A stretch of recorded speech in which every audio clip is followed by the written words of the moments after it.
delighted to be here and to explain to you that you have an answer to the requirement for allergen labelling.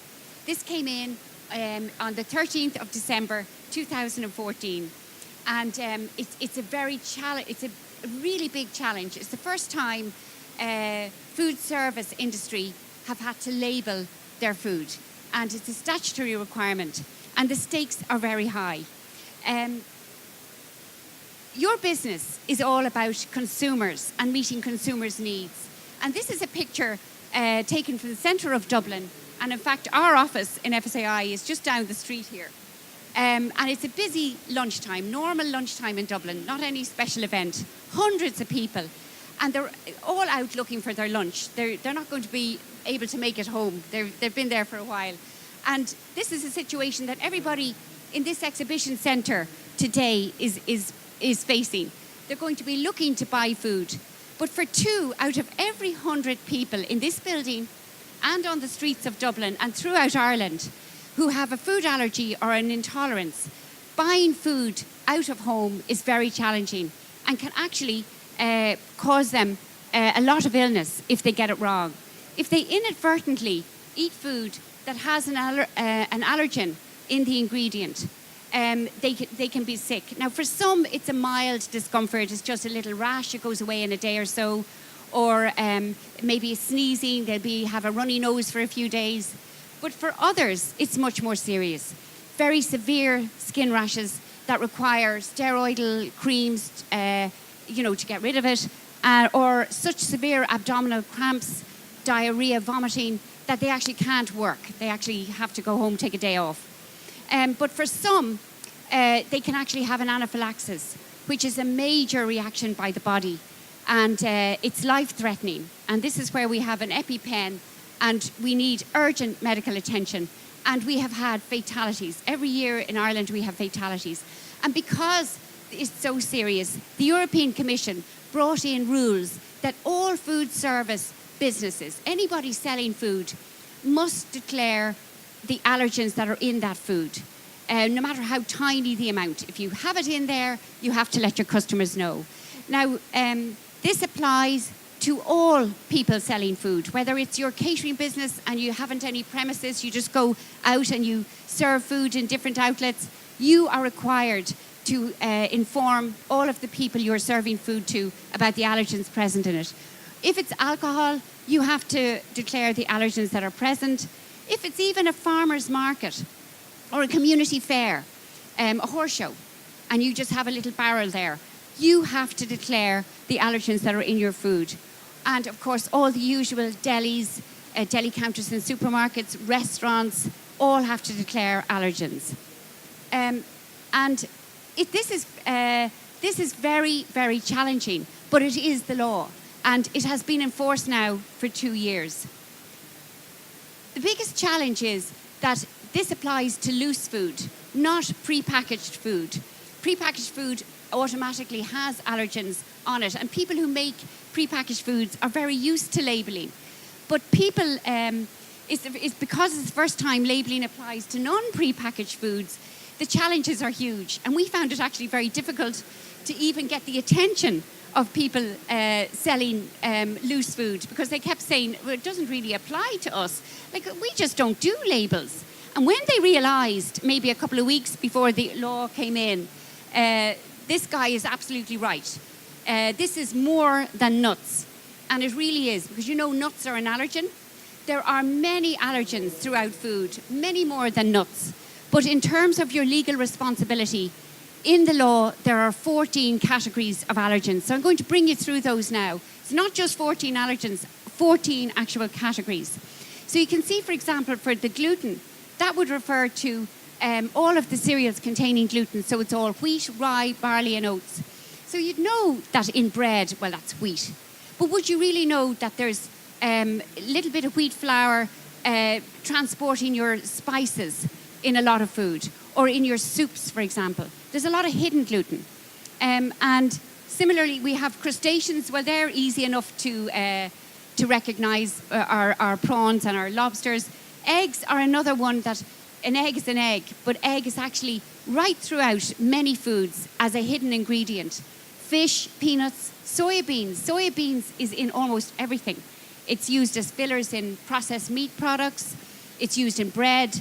It's right throughout. Milk is another one that is used throughout the food. Nuts of all kind. They put peanuts specially. You have to name peanuts specially. All the other nuts, the tree nuts, you put nuts and you name the nut. And then celery, mustard, sesame seeds, sulfur dioxide, which is an additive, which helps keep your dried fruit separated. Lupin is one that we don't eat much, but they eat it in France. It's a flour. And mollusks, which include snails as well as our cockles and mussels that we're more fond of here. So all of these, it's a lot of information. So how do you know what allergens are in your food? You're thinking now probably of all of the dishes you serve and saying, how am I going to know? Well, you will know because on the label that your supplier must give you will be all of the ingredients. And the allergens that come under this law will be highlighted either in capital letters or in bold. So you'll easily be able to identify the wheat, the soya, the barley. All of that has to be listed for your consumers if they're choosing a recipe that you've included this ingredient in. And of course, because the food is unlabeled, a lot of this information might be in your product specs, stock, or your delivery dockets. And the support from the FSAI, we've many booklets outlining all this information. Probably the most useful, I think, for you, you can get from our advice line. Just ring our advice line. The number is there. You'll easily be able to Google it. And ask for the Green Book on allergen information, because that has the national rules that the Irish Department of Health have insisted that go into the statute books. And this means you have to give your information on allergens to the consumers on their side of the counter. They shouldn't have to ask you for it. So you have to have it listed. You have to have it either a book or a computer or on your actual menus. And you know, for the food inspectors who are going to inspect to see if you're complying with the law, that's what they're looking for. So it's all in this book. But the biggest challenge is you put all of the information on. How do you keep it up to date? Because we know the reality is things change very quickly in a kitchen. So keeping the allergens up to date it can be difficult. For example, you could use a stock. A stock is something that you use maybe in all your soups, in all your stews, all your meat dishes. It's right throughout a ton of dishes that you use. And you have your favourite. And your favourite, you have found out in 2014, has barley, celery, gluten and soya. So anywhere you use the stock, you show those ingredients. And what does Ollie's vegetable stock do? He brings out a new recipe. Hopefully you have noticed that, because now there's milk. Milk has been added to the list, and you are required to pass that information on. And what happens if Ollie's goes through some disaster and he's not able to produce enough stock, and your storeman says, no problem, we'll take the next best thing, we'll take a different stock. And this stock has a completely different set of food allergens that's now gone into all your dishes. Your responsibility to tell your consumers. So this is what it can be like. And that's no way to run a kitchen. You know, the HACCP people, you'll be in trouble that way too. So obviously you need a computerized system. And the good news is we have developed that for you. And we've developed it with input from food service businesses like yourselves. So it's tailor-made for Irish food service businesses. A computerized system where you can register an account, you can totally privately, nobody gets access to it, and you put in all your recipes and you will be prompted on how to identify from the labels the allergens. You have it all in one central place. And when Ollie's stock changes, you just have to go into your computer, add in the extra allergen or take out whatever ones have disappeared, press a button, and all of the recipes that you've put in using that stock will update the allergy information, press another button, and you can print it out and you're ready to go and you don't have to worry. And that is what you need in order to keep up to date. And believe me, customers who have food allergies will know they'll love to come into your store because you seem to have your allergen information up there. But if they see that you're not regularly updating it, they will lose confidence as well. So it's a good, sound business decision. So MenuCal is the name of the computerized online system, and it's menucal.ie, easy to find, and it has all the information, videos, online training to get you started, step by step. And remember, it was put together by chefs and cooks, not by ourselves in the FSAI. So it's geared towards the kind of language and the kind of situation you find yourselves in. We have video clips. We have a contact email address. If you run into any problems, we can get back to you. And it's made for businesses in Ireland. And although it has about 2,000 foods or more than that with allergen information, there are many, many thousands of more foods because all the different brands have different allergens. And you'll be prompted to put that in, whatever you use in your particular business, which means the whole system, the more you use it, becomes like it's custom made to suit your business. So we hope you get online because this is what you need to keep up to date. And of course, you can print out all the information then. Now, MenuCal was developed initially, and you probably know this, as a result of the requirement, or it's a voluntary requirement at the moment to put calories on your menus. And that's just voluntary, but what really tipped the balance in favour of going down this road is all the information showing that it's a very effective means for helping address the problem of obesity.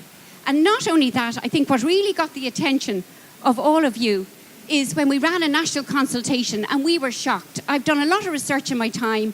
I have never, ever carried out research that showed 96% of people were in favour of anything. But that is what we got. We had the biggest response we ever had when we asked consumers in Ireland, would you like to see calories on your menus? 96% wanted. And as soon as the food businesses heard that, they got interested. For example, we have, you've all heard of Watergate, and now there's Hillary Pneumonia Gate, or whatever she has, God love her.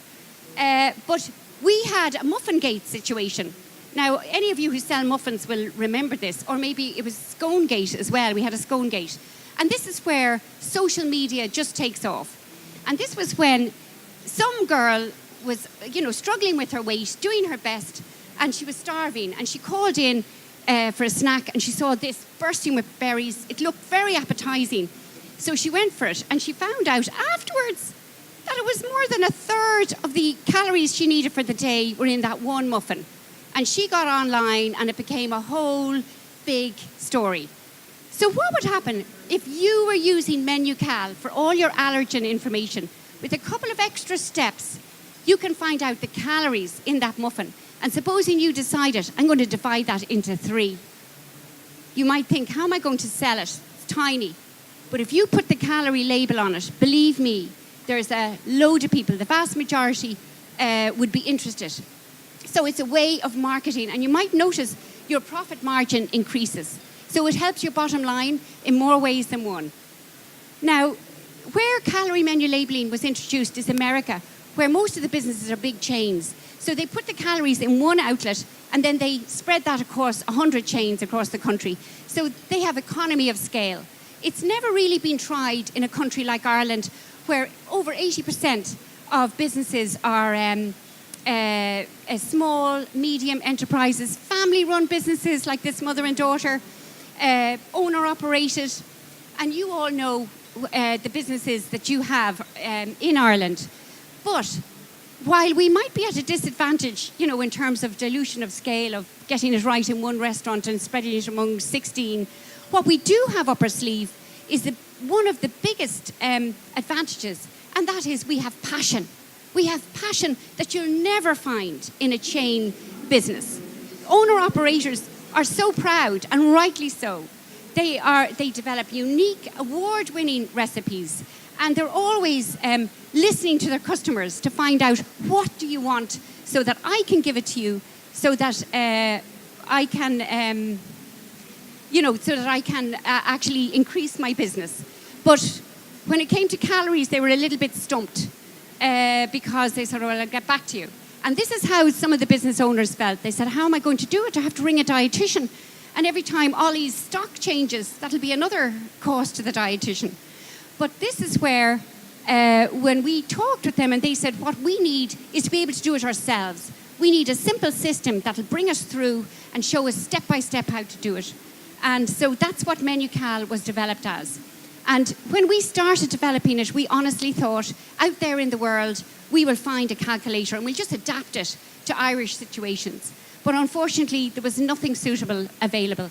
They didn't use Irish foods that are available here, or they were kind of more personal calculators, not geared to a food service business who needs to put it on their menus. So we had to develop it from scratch. So between nutrition experts, training experts, IT, but the biggest input we got was from chefs, cooks, and food businesses. We had several phases where they had input and told us what was needed. So here we have MenuCal, and I'm delighted to be able to tell you, because of the allergen aspect to it, we have sold the license and they're now using it in Scotland. So don't let the Scottish get ahead of us. Come on, Ireland, got to get this out into all the businesses. And now England are interested, and I should have mentioned Northern Ireland were the first to buy a license from us. And just to tell you, just from your own feedback, places that have actually used MenuCal, what they said. They said it's easy to use, step by step. Everyone has a role to play. They found the people serving, the waitresses, you have a role to find. Have you an allergy? Oh, we really need to, we need to be careful. You go back to the kitchen. The store man taking in all the new stock is the one who remembered, oh my God, Ollie's stock has changed. That'll affect my allergen information. So they found everyone has a role to play. And the HACCP system that you have in place, your food safety management system, is what you use to put in place prompts of when you need to go to the computer and update something and post it. And they also found that customers are telling them, I have a strawberry allergy. You have to say, sorry, that's not one we're legally required, but I think we can know where we have the strawberries. Or maybe just say, well, we can't. Like some of them you can't deal with that aren't covered. And what the customers have all said, I have an allergy, but I'm happy to eat here. I see the information. I see it's updated on a regular basis. And we all want smaller portions now that we see the calories. And we want more fruit, and they're actually cheaper. So just to show the impact on the consumer choices, we surreptitiously looked at what people were buying in this restaurant. And we saw the women normally at lunchtime ate about a third of their calories at lunchtime, about 635. And this fell significantly down to 500, just 550. But the men were the most extraordinary, because Northern Ireland men had said, oh, calories are for women, they're pink. We don't look at calories, but they did look at them. And they reduced their calories by almost 200. A very dramatic fall, and we need to help the men because they're the group that are at the most risk. They are the ones who are carrying the most weight. So I hope you enjoy using MenuCal, menucal.ie, get on, register, and just start with a simple recipe and contact us, and we'll be there to help you any way we can. Thank you very much.